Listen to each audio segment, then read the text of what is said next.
E aí? Estamos aqui mais uma vez para o quadro Sem Script da Escola de Oficiais. Mais uma vez com meu amigo Mauro Faião. E hoje vamos conversar de forma muito rápida sobre comunicação eletrônica. Eu sei que você é um cara que adora fazer comunicação eletrônica. E eu sei que você é um cara que adora tecnologia. Também. Afinal de contas, somos técnicos, né? Estamos na área correta aqui nesse momento. Pois é. Comunicação eletrônica. Eu escuto, inclusive, várias pessoas do judiciário falando sobre isso. Inclusive, não só vocês, que são meus amigos, você e o Daniel, mas outros amigos também do judiciário falam bastante sobre comunicação eletrônica e, inclusive, sobre as dificuldades de se realizar as comunicações eletrônicas. É isso que a gente quer falar agora. A comunicação eletrônica há muito tempo já foi implementada no judiciário. Eu acredito que o primeiro marco legislativo foi em 2006. 2006. Que falou sobre o processo eletrônico. E ela já trazia que as comunicações nos processos eletrônicos seriam de maneira eletrônica. Mas a gente sabe, o Estado demora um pouco para acompanhar a dinâmica social, principalmente o judiciário, que é muito conservador. Se hoje já demora, imagina 2006. Pois é. E o que a gente precisou, Cleiton, para que houvesse uma disseminação maior de tecnologia, um uso maior de videoconferência, para a gente diminuir os atos materiais e aumentar os atos digitais? Você sabe o que aconteceu, não foi? Sei exatamente que a pandemia veio assim para dar um boom. E eu digo isso porque durante a pandemia eu perdi as contas de quantas pessoas me ligaram para resolver problemas em computadores. Todo mundo precisou de um computador, né? Não dava mais para viver só com celular. Verdade. Pois é. E o engraçado é que a gente precisou que o mundo quase acabasse para o judiciário olhar para a tecnologia. Claro, os olhos, né? Os processos já estavam em grande parte digitalizados, mas não adianta você digitalizar a burocracia. Processo é burocracia. Eu digitalizar um processo, tornar ele eletrônico, não resolve o problema. Inclusive, para nós, oficiais de justiça, acaba sendo pior. Porque além de eu fazer a minha diligência, fazer o meu relatório, eu preciso operar um sistema para poder alimentá-lo. Mas de que adianta essa alimentação do sistema para o oficial de justiça? Se todo o meu trabalho acabar sendo analógico? Muito pouco. Então a gente precisa otimizar as atividades, usar a tecnologia. E a comunicação eletrônica talvez seja o maior avanço de todos. Porque antes do judiciário começar a se adequar, principalmente durante a pandemia, começou em 2020, Sim, março de 2020. todo o universo já estava adaptado. Não existia mais praticamente correspondência, não existe mais carta, é tudo eletrônico.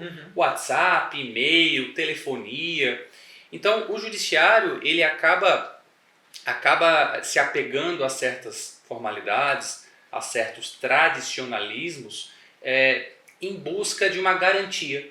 Sim. Em busca de uma certeza de que as partes terão acesso às informações, conseguirão se utilizar das garantias de ampla defesa, contraditório, porque existe um medo muito grande de segurança dos dados e de que a informação não chegue. É como se fosse um medo de arriscar, né? É um medo de arriscar e tem outro detalhe, Cleiton. Essa geração de agora, ela já nasceu com comunicação eletrônica. Mas as gestões dos tribunais, geralmente, são compostas por pessoas mais velhas. E isso precisa partir da gestão. Então é natural que exista uma certa resistência com o uso da tecnologia. Mas ela chegou. Ela chegou e em 2015 a gente já tinha previsão no CPC de atos eletrônicos, de intimações eletrônicas. Em 2020 a gente começou de fato a utilizar. E o mais legal é que a gente passou a realizar isso. Os oficiais de justiça passaram a se utilizar das ferramentas sem qualquer tipo de regulamentação. Por uma necessidade, por uma questão fática. No susto. Com muita insegurança. Todos com muita insegurança. Porque quando a gente fala, por exemplo, de citação criminal, quando se cogitava uma citação na esfera criminal que não fosse ali presencial, olho no olho? Sabe? Audiências também, vou citar as criminais, que muitos juízes ainda defendem, mas, aliás, hoje poucos juízes defendem que elas devem ser presenciais. Isso foi flexibilizado, isso virou algo comum na sociedade. As pessoas hoje entendem que é necessário. Só que continua sendo muito difícil para o oficial de justiça, porque existe dificuldade de operacionalizar. Existe pouca regulamentação sobre isso e muita insegurança sobre como é que eu vou identificar alguém, como é que eu vou saber se é ela, se ela recebeu, será que o ato vai ser válido, será que não vai? E essa que é a grande dificuldade que a gente tem hoje. Acaba que o oficial ele tem que se apoiar em recursos de determinados programas ou aplicativos que ele utiliza, né? O exemplo disso foi em outro papo que a gente já teve sobre os dois vizinhos do WhatsApp, né? Se apoiar ali, se ele tá azul, é que a pessoa recebeu a comunicação, recebeu a mensagem. Que pessoa! Pois é. Então a gente tem uma falta de regulamentação ainda sobre isso. Claro, depois que a gente começou a realizar, alguns tribunais concordaram e regulamentaram aqui e ali, outros nem tanto, mas em geral houve uma abertura, houve uma confiança no oficial de justiça, que é o especialista em comunicação processual. Em tese, nós sabemos como identificar alguém, nós temos a fé pública que garantimos que aquela pessoa foi identificada. E nós tivemos em 2020 ainda uma resolução do CNJ, número 354. E ela autorizou expressamente que os oficiais de justiça ou as próprias secretarias realizassem comunicações com o uso de ferramentas eletrônicas. E o que eu gosto de ressaltar aí é que isso não é por natureza uma comunicação eletrônica. Quando o oficial de justiça com um mandado judicial realiza uma comunicação com o uso da tecnologia, é uma comunicação por meio de mandado, por meio de oficial de justiça, com o uso de tecnologia. Então é meio que uma comunicação mista. Entendi. Porque se a gente olhar as regras inerentes a esse tipo de comunicação, ela segue as regras do oficial de justiça. Por exemplo, o CPC hoje teve uma alteração, hoje ele permite, aliás, a citação por meio eletrônico. Teve uma alteração em agosto de 2021, que nós fizemos um vídeo também sobre isso. E ele traz lá algumas regras sobre as comunicações eletrônicas, citação, intimação, prazos. E a contagem do prazo, por exemplo, se inicia 5 dias após a comunicação eletrônica. E como é essa comunicação? Através de uso de sistema, de uma plataforma digital do Poder Judiciário, de um sistema específico automatizado para comunicação. Não é necessariamente um ser humano que vai interagir ali e vai conversar por telefone, por WhatsApp. Então, se eu faço isso como oficial de justiça, faço a sua citação, eu não uso essa regra. Essa regra não é para mim. Essa regra é para o sistema. Então, o prazo, por exemplo, é começar a contar da juntada do meu mandado, da minha certidão. São institutos diferentes. Então, é bom a gente separar aqui. Uma coisa é a comunicação puramente eletrônica. Outra coisa é a comunicação pelo oficial de justiça utilizando-se de recursos tecnológicos. E aí nós tivemos a regulamentação do CNJ, que foi excelente, isso validou todos os atos que nós já tínhamos realizados, mas ainda assim se manteve, até hoje se mantém essa insegurança de muitas pessoas em realizar a comunicação eletrônica por falta de parâmetros. Existem poucos parâmetros em relação a isso. Fica muito solto, né? É como se, foi aquilo que eu falei, a gente acaba, eu já me agregando, acaba tendo que se apoiar em determinadas ferramentas para poder fazer com que o trabalho funcione, para poder que a comunicação aconteça. Porque, como a gente sempre conversa aqui em vários vídeos, a falta de padronização acaba atrapalhando nesse quesito e acaba que cada um vai fazendo de uma forma e se apoiando ali nos recursos que tem. E cada um pensa de um jeito, é muito subjetivo. Tem gente que acredita que se a pessoa do outro lado da linha, do outro lado do WhatsApp, do e-mail, falou que é ela, resolvido. É ela. Mas isso não representa a realidade. Existem inúmeras possibilidades. Você pode ter ali um cônjuge, um filho, um amigo naquele momento com o telefone na mão. Claro que a informação provavelmente vai chegar até o destinatário, mas será que é ela? Será que esse telefone ainda é dessa pessoa? Como garantir que a comunicação chegou ao destinatário? Esse é o maior problema de todos. Como saber com quem eu estou falando? E aí? Isso faz com que muita gente tenha medo de usar a comunicação eletrônica, não utilize, prefira a diligência presencial. Agora imagine, existe um processo em que a pessoa mora do outro lado do país e um endereço incerto. Você vai se pedir uma precatória para lá. Nossa. Pode levar meses para ir, para voltar. E eu tenho um contato eletrônico. Por que não?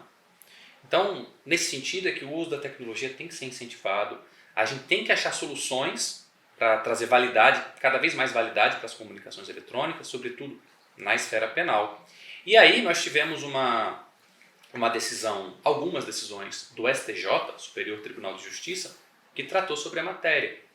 Algumas citações foram anuladas por causa de falta de alguns elementos, por causa de incertezas quanto à identidade do destinatário. Sim. E é aí que a gente gosta de reforçar. E o STJ ele ajudou um pouco nesse sentido, porque na decisão, apesar de ele ter anulado a citação criminal, por sinal, o STJ reconhece a possibilidade do uso de ferramentas pelo oficial de justiça para essa finalidade, mas ele diz assim, olha, alguns cuidados precisam ser tomados. Nós precisamos ter certeza quanto a, primeiro, identidade. Segundo, que a informação chegou no destinatário. Mas como é que eu vou saber quem é a pessoa? E como é que eu vou saber se a informação chegou? Tudo envolve isso. Quem é a pessoa e se a informação chegou. E aí ele diz o seguinte, olha, eu vou dar 3 elementos aqui indutivos acerca da identidade. Eu não vou ter certeza absoluta, mas aquilo vai induzir ser o destinatário. E aí ele traz a foto do WhatsApp, o caso era o WhatsApp, se tem a fotografia da pessoa ali, é um elemento muito forte de que é ela. 2, a confirmação. Confirmação expressa, escrita ou por telefone, dizendo sou eu, confirmando os dados. E 3, o número que foi utilizado, para que se possa conferir no futuro, se for o caso. Então, foto do WhatsApp, a confirmação da pessoa e o número de telefone dela. Com esses 3 elementos, o STJ entende que é perfeitamente possível qualquer comunicação eletrônica, inclusive a citação criminal. E ainda assim as pessoas têm segurança quanto a isso. E o que eu queria deixar claro aqui é que esses 3 elementos trazidos pelo STJ são exemplos. Eu posso, por exemplo, pedir a sua identidade, pedir uma selfie, segurando sua identidade, que é o cenário perfeito, é o cenário ideal. Inclusive aplicativos de banco fazem isso. Né? Banco, quando você vai usar cartão de crédito, fazer concurso público.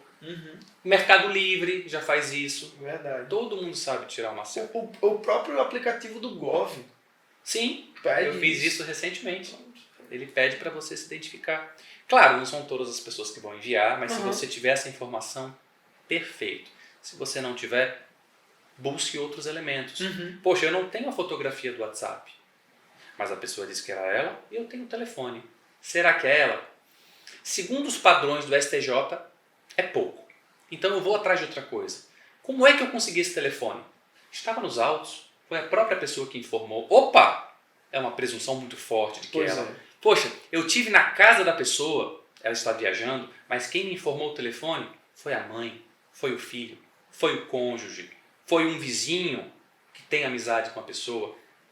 Coloque na sua certidão. Você tem que descrever a forma de identificação. Isso está na resolução do CNJ e está também na decisão do STJ. Não basta você ter os cuidados. Você precisa relatar na sua certidão como foi que você identificou. Então, tentar sempre utilizar esses 3 elementos ou outros que possam induzir que seja o destinatário, informar como é que ele tomou ciência. E aí a imaginação é o limite. Tomou ciência porque eu falei diretamente com ele, porque ele respondeu WhatsApp, porque respondeu e-mail, por telefone, por chamada de vídeo. E aí, colocar na certidão. E a comunicação eletrônica estará realizada com sucesso. Realizada e muito dificilmente será anulada. Tá vendo aí? Então, conta pra gente. Você costuma fazer comunicação eletrônica? Coloca aqui nos comentários. Não se esqueça de curtir, compartilhar o vídeo e entra sempre no nosso site para acompanhar os próximos lançamentos da Escola de Oficiais. Um abraço e até breve.